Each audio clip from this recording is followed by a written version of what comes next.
رمضان کا مطلب ہے، یہ رمضان المبارک ایک اللہ کا ایسا مہینہ ہے، رمضان کا مطلب ہے جل جانا۔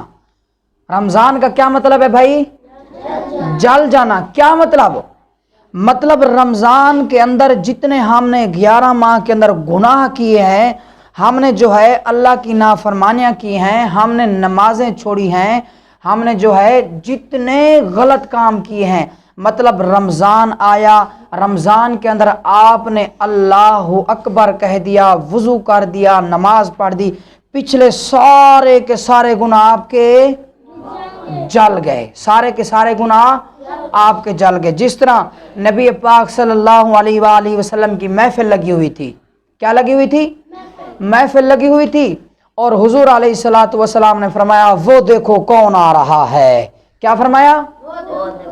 وہ دیکھو کون آ رہا ہے۔ تو صحابہ نے مڑ کر پیچھے دیکھا تو کوئی نہیں تھا، پھر فرمایا وہ دیکھو کون آ رہا ہے، پھر فرمایا پیچھے مڑ کر دیکھا، پھر بھی کوئی نہیں۔ 3 مرتبہ مسلسل میرے اور آپ کے پیارے محبوب علیہ الصلوۃ والسلام نے 3 مرتبہ مسلسل ایسے فرمایا کہ وہ دیکھو کون آ رہا ہے۔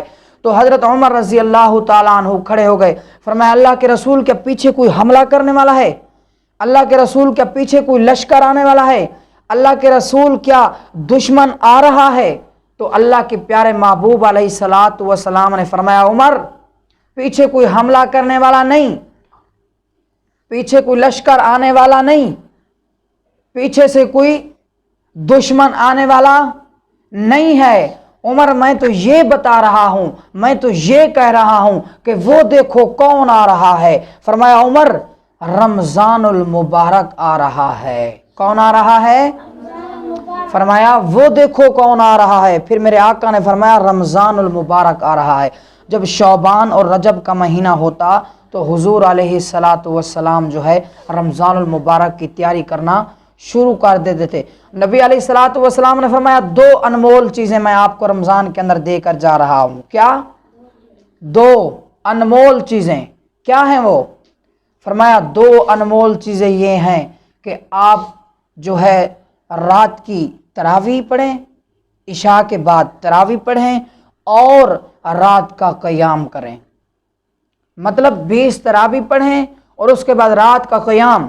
وَأَقِمِ الصَّلَاةَ طَرَفَيِ النَّهَارِ وَزُلَفًا مِّنَ اللَّيْلِ، جس طرح قرآن مجید کے اندر رب العالمین نے فرمایا وَأَقِمِ الصَّلَاةَ طَرَفَيِ النَّهَارِ وَزُلَفًا مِّنَ اللَّيْلِ۔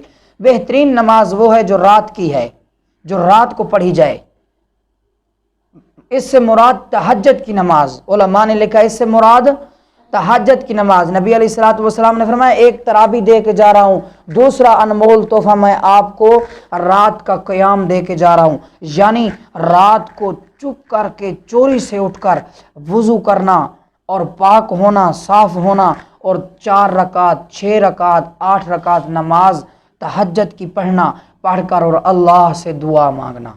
فرمایا جو یہ 2 کام کرے گا، توجہ ہے، فرمایا یہ 2 کام جو بھی کرے گا اس کے سارے پچھلے کے گناہ، جتنے بھی گناہ کیے ہوں گے سارے کے سارے اس کے گناہ میں اللہ وعدہ کرتا ہوں میں اس بندے کے سارے گناہوں کو معاف کر دوں گا۔ اور کیا چاہیے ہمیں؟